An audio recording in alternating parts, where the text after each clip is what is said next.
The government plans to strengthen crackdowns on large corporations, namely the so-called chaebols, as it has put together a bill proposing to reform the country's fair trade law. The first such attempt in 38 years. Our Soo-young has more.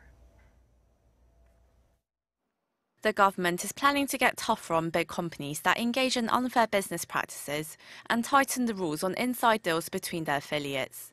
The Fair Trade Commission said Sunday that it's drafted a total revision of the Fair Trade Act as part of its efforts to create a virtuous cycle of prosperity for companies big and small. In the proposal, the antitrust watchdog suggests strengthening enforcement and penalties on those who violate the act. It would do that largely by giving up its exclusive right to file complaints with the prosecution about unfair pricing and collusion, enabling other government agencies to initiate investigations as well. Also, penalties for violating the Fair Trade Act would be doubled. Companies found guilty of collusion would have to pay up to 20% of their sales income, an increase from the current 10%, and those caught engaging in unfair trade would be hit with 4%. In a bid to break up the dominance of large companies, the government plans to tighten the limit on the stake a corporate leader can hold in smaller companies they deal with.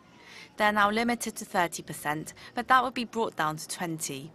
The FTC suggested the 20% cap would be applicable to some 600 companies, more than double the current 231. At the same time, regulations on big companies investing in or forging M&As with smaller firms will be eased to promote synergy and innovation. The government plans to submit the bill to Parliament for approval in November. Soo-young, Arirang News.